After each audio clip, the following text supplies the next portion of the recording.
Now we are opening the session for question and answer. John will only answer questions related to the analysis because, like he said, he's an independent analyst and he has no knowledge about the trial process at all. So if you have any specific question about the analysis or process, John will be glad to answer that. For rest of the questions, if it's related to anything else, I'll try to answer it. Okay? Sure. Okay. My name is Salim. I work for Voice of America, Bangla Service. The, you said about one witness, none known. You examined his video and audio tapes. You haven't visited Bangladesh, right? I didn't understand. He's saying that you didn't visit Bangladesh. Is that true? No, Yes. I did not, no. You just examined his audio and video footages. Yes, sir. Right. Yes, sir. Who else did you hear or watch except Nanno of the witnesses? Nobody, Nobody. nobody, strictly these. So what, you have any impression about the whole International Crime Tribunal? No, he doesn't. process? He doesn't. No. Okay. So under the examination you had, your impression is the trial process is biased? That's what you want to say? Repeat that question again, please. I mean, the video and audio footages you watched, what is your understanding about the whole tribunal process, International Crime Tribunal process? Do you think it's biased? Yes.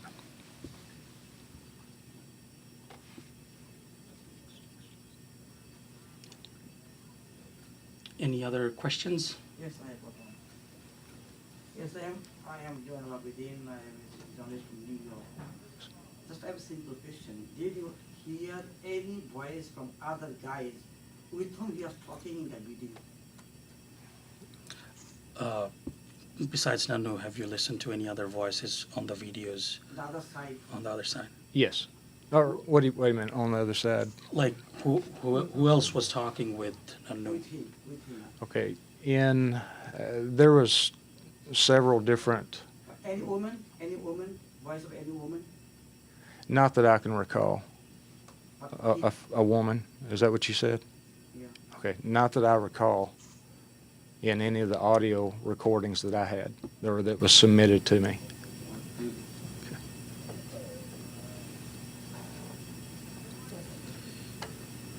Any other questions?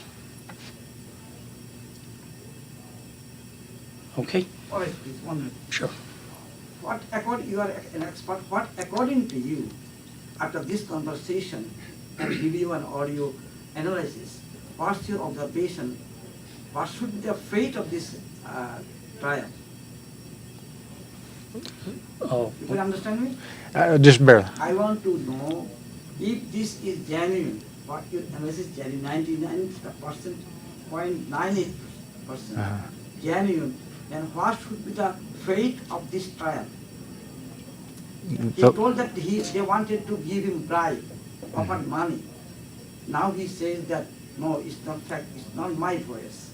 But you proved that both voices are of him. Yes. Then what should be the your analysis? What is the conclusion? regarding Consequence this of the- conversation? What's your personal idea and opinion?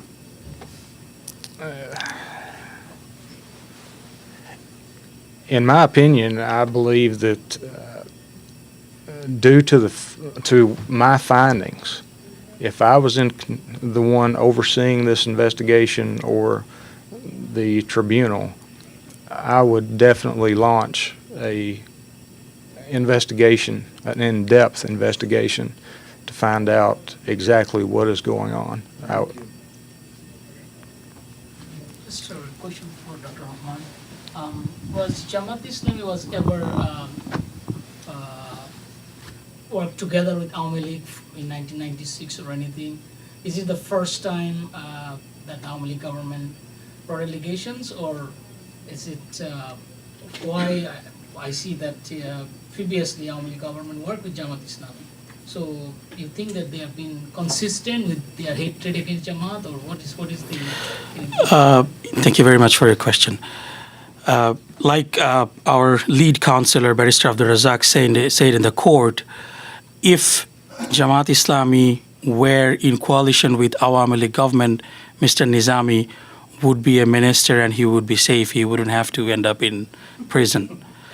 So, as I said, in last 42 years, like that's the first question I hear. Like 1971 was 42 years ago, if my math is correct.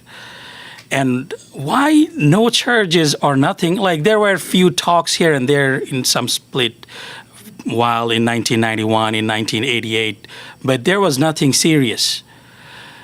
On the other hand, this Awami League that is in power right now, they were in power from 72 to 75. They were in power from 96 to 2001. And their coalition partner, Jatiyo Party, was in power between 1981 to 90. So if you add it up, it's 3 plus 9 plus 5 plus another 5, right? So that's more than 50% of the last 42 years. These people were in power and they didn't think of bringing any charges, even complaints against my father or any other Jamaat leader. Not only that, they were actually working hand in hand against that time the leading BNP government on the streets. And there are pictures of my father sitting and having press conference with Sheikh Hasina. So at that time, my father was not a war criminal. But now, because Jamaat Islami became a factor in the electoral war, they became, as I said, victim.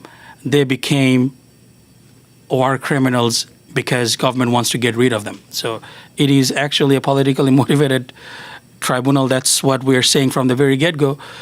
And the allegations that we are bringing right now are very serious. We are having a witness, a defense witness, who is saying that Prime Minister of the country herself asked her, offered bribe to testify against another political leader.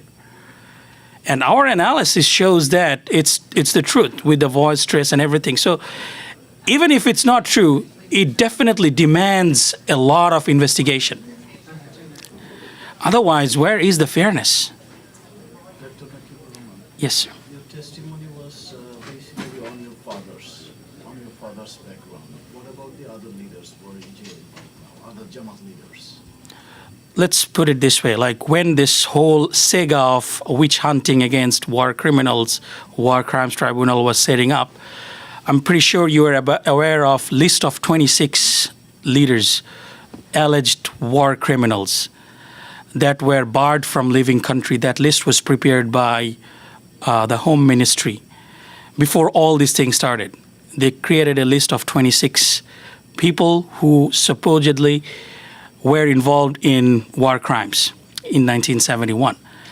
And one of those 26 individuals was called Rafiqul Islam Khan, who is now 45 years old.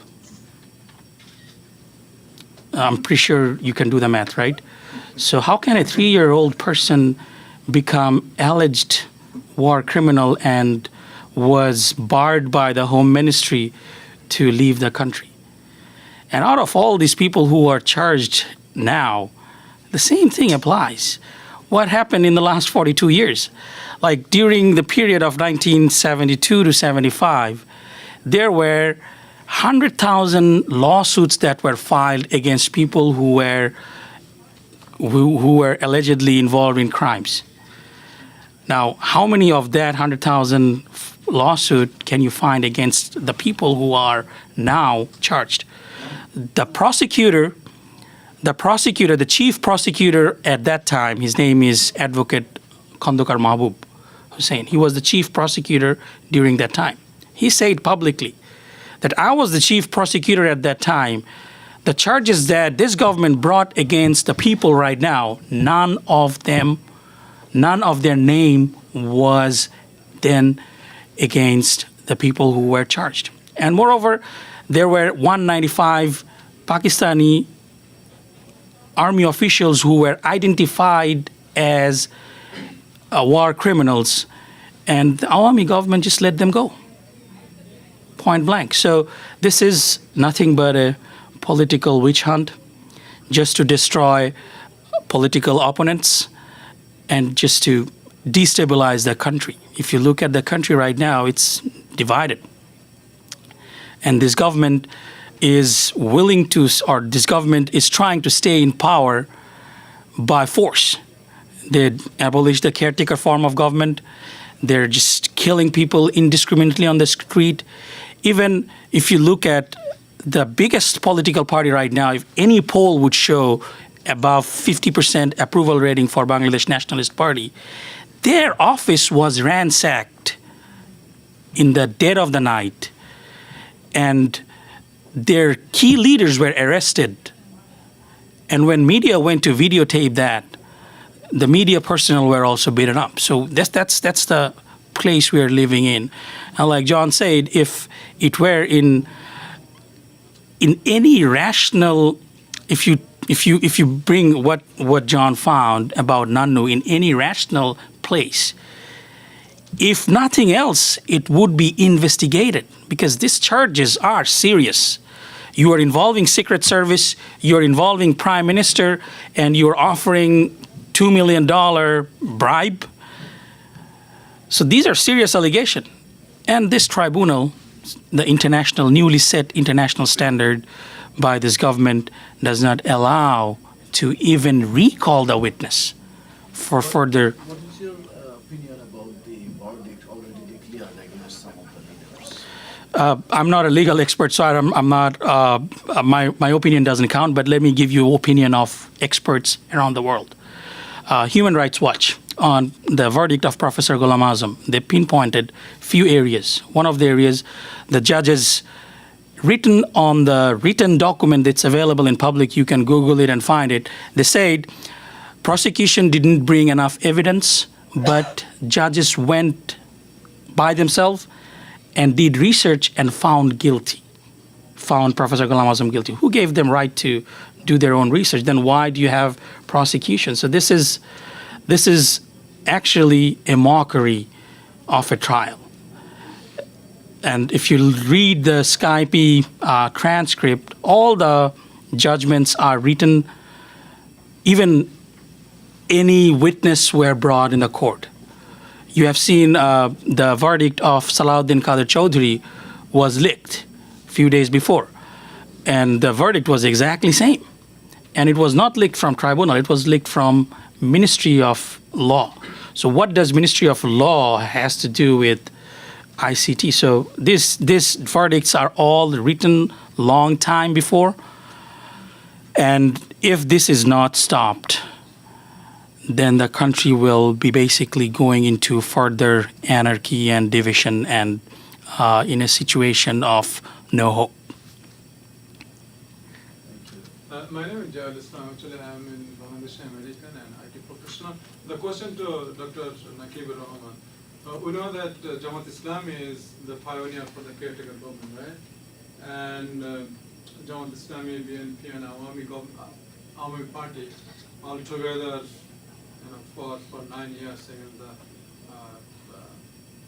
military ruler, General Ershad. So there will be an election sometime next year.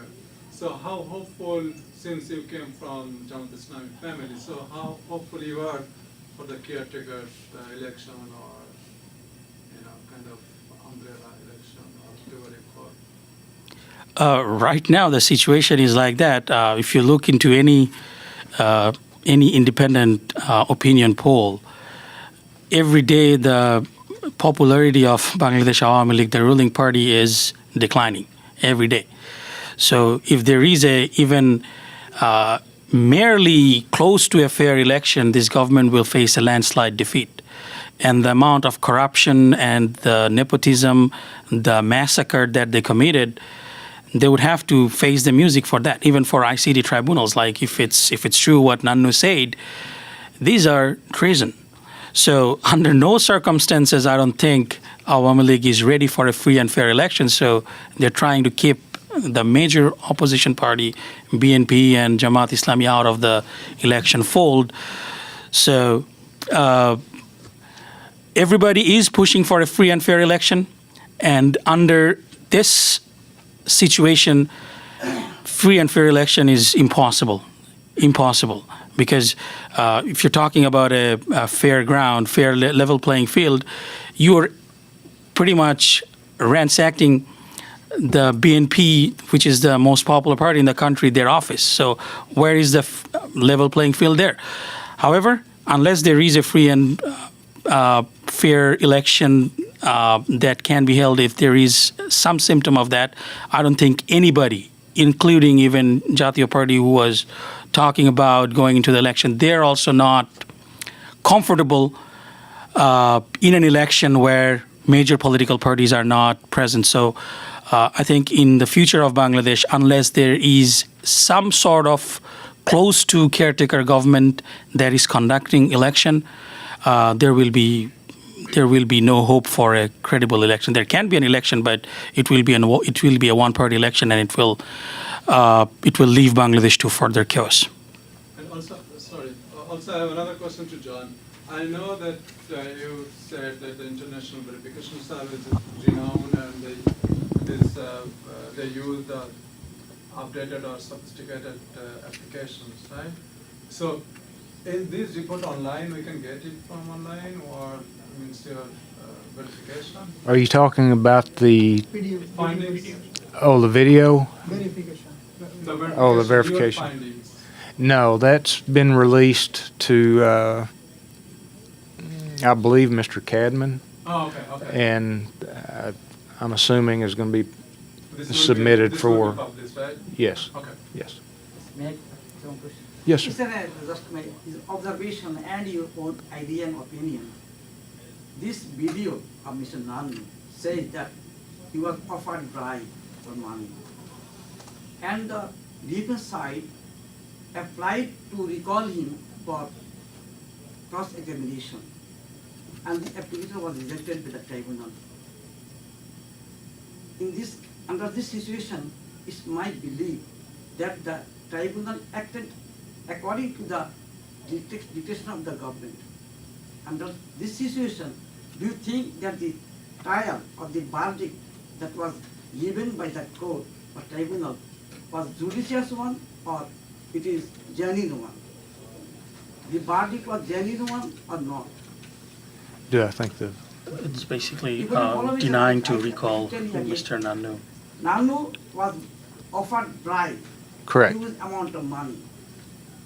And he mentioned that Prime Minister herself and a secret agency of Bangladesh and the State Minister for Law offered him money and threatened him if he doesn't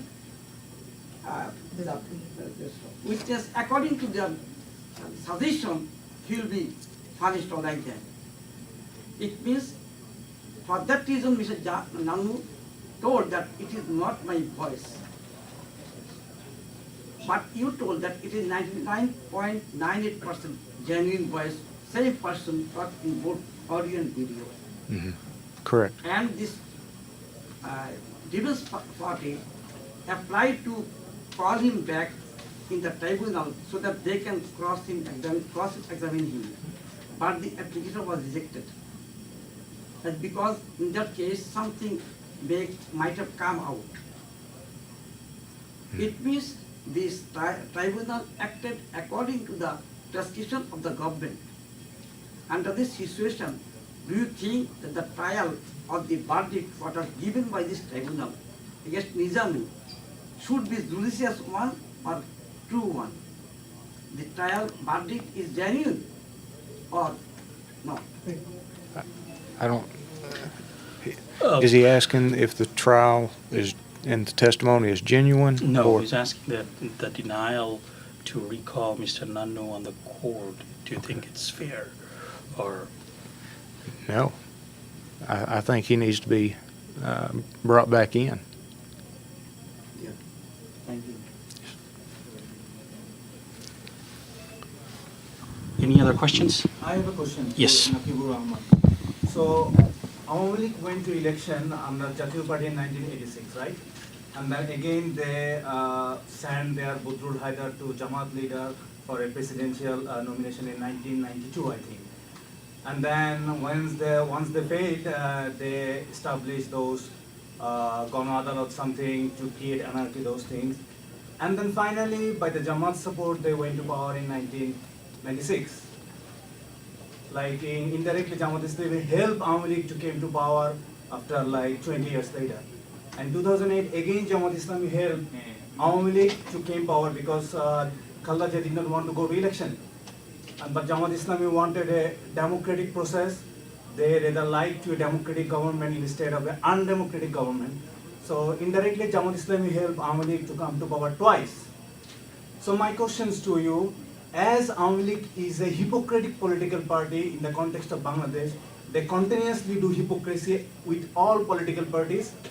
Why Jamaat Islami is not playing a hypocritic role against Awami League by going to like election in the upcoming elections, and once they free all of their leaders, then they again kick the Awami League out. In that way, Jamaat Islami can save their leader. What is your opinion? My opinion is simply that you cannot be hypocritical. You have to be honest. And if you are honest, you might lose today, but you're going to win the war eventually, inshallah. So if you guys don't have any more questions, I definitely want to thank you again for coming. Let's all hope and pray that we have a better Bangladesh in future. One question. Jafar Majumdar, I'm person. The question is, the video John verified and validated. Do you have any plan to approach against the video that on the video against the government? The thing is, there is no avenue to. Like, the courts are all controlled, so we tried. But now it's up to the international community to put pressure on Bangladesh, because I don't know if you verify and validate, you have the output of them. oh, we have the Approach output. them, and later if they ask you, you verified and validated, but you didn't approach. No, we did You approach. can show that. We actually submitted the verification report that John created on the International Crimes Tribunal when the defense team actually approached to recall Nannu. So those reports were submitted, and these reports are very conclusive. Like, if you are familiar with statistical analysis, it doesn't get any better than 99.99%. That's almost certainty. So it's with certainty that we have proved that this is Nannu. And we also did the stress test. We have also submitted the stress test that John submitted. And what I gathered, these results are also admissible in the court in the United States. So, like, we have submitted all those. But because these tribunal are simply obliging what government tells them to do and not to do, they're not going to listen. So that's why we are doing this press conference today, because if we were sitting in Bangladesh, John wouldn't be allowed to get in Bangladesh, like our lawyer Toby Cadman was not allowed. We wouldn't be able to hold this press conference. We would be arrested even before. So in Bangladesh, it's absolute madness. It's absolute lawlessness. So that is the purpose of the press conference today, to bring this in front of the whole world, that this is what is going on in the tribunal. The witnesses are bribed, they're threatened, and even the head of the state is involved in the whole process. So that needs to be public, and that's basically what we are doing today. And it's up to the international community now. And as I said in my statement, the days of silent diplomacy is over. Now everybody, international community, needs to push, publicly say against this government, against the tribunal, about the atrocities that's going on in Bangladesh. Otherwise, we don't have any hope. Another question adding with this video.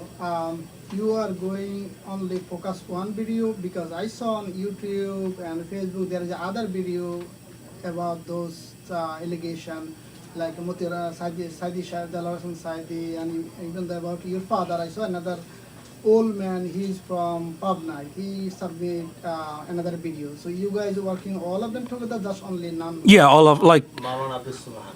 yeah. Basically, there are like all like you if you read the transcript of all the witness that were brought, not only for my father but for everybody in the tribunal. These are all like I don't want to use this term, but these are all low life people. If you look into for Maulana Saidi's case, they're all like either beggars, thieves, and like convict criminals. So these are easy catch for government because government can just offer them that, okay, I'll keep you out of jail if you testify. So this is the credibility and the level of the witness. So these are all sham. And for my father's case, at least as I said, 5 witnesses admitted in front of camera that they were forced to do it. So we have submitted all of it, but it didn't work for any of these previous trials, and we don't see any reason why it would work now because the judgment is written. It doesn't depend on whether the witness said what outside. But for Nanu's case, it is unique because you have some serious things that Nanu said. It's involving army. It's involving the prime minister of the country. And our stress test shows that he was telling the truth with a very high degree of probability. So these are serious allegations, and at least it needs to be revisited, reinvestigated. But we don't live in a rational country in Bangladesh. Anything that is rational is not going to happen in Bangladesh. So that's why we are, again, I'm stressing it out, that's why we are doing this press conference and calling the international community to speak up against this mockery of justice. So this is my personal opinion. Actually, this is the tribunal where is in Bangladesh right now. They're completely blind. They're not going to see whatever even. Now we have to together all the international community and briefly to tell them this tribunal is the blind. They are not seeing anything what is the true or what is the wrong. Agreed. Yes. Given the situation, you are not only about Bangladesh, you are, care about the political situation, you are personally involved as well. What is your, game plan, or do you kind of think everything up in the air? Do you have, what's your next step in the process, or is there anything constructive that can be done? You cannot do it, one person cannot do it, but Yeah. you are day and night obviously thinking about this. Yes, I your family there, detained. But what would be your game plan in short term? Thank you very much for your question. It's a very what you have in Bangladesh is a very unique situation, and to be honest with you, the perfect game plan would be to pray to Almighty. Otherwise, I don't see any other solution. The way it is heading, if the people in the government had little bit of sense, because every day people are dying, but just this government is so hungry for power that they don't think otherwise. So we have been engaging with civic engagement. We are making people aware of it, but at the end of the day, nothing is working. Everybody, there was a time when people were not aware of what was going on. But after Rana Plaza, when journalists were allowed in to get information about Rana Plaza specifically, they got a lot of political input as well. So now everybody knows about it. But unfortunately, being a poor country has its own curse. Nobody cares about Bangladesh. Bangladesh is not an oil-rich country, so nobody actually cares too much about Bangladesh, and it has its own problem as well. So unfortunately, we are not getting enough attention, and we are not geopolitically as important as some of us might think we are. So at the end of the day, honestly, I don't see anything happening. Otherwise, there is a divine intervention, to be honest. But I'm a very optimistic person. I never lose hope. And I believe government will definitely have its conscience and realize what it has done is not right. And soon enough, they'll do something about it. That's just my hope and my optimism. But other than that, to be realist, you don't see any hope. But I'm optimistic something will happen, inshallah. Yeah, I think kind of history, So, history shows that people can dictate for a while and they can do a lot of things, like stuff. But like nowadays, like things are like uprising in Middle East. I mean, people don't tolerate it as they used to do. So, I mean, like, it's not like end of the world, I suppose. oh yeah, it is not end of the world. We are very optimistic. Okay, thank you very much for coming. So you have a very good rest of the day. Thank you very much. Thank you.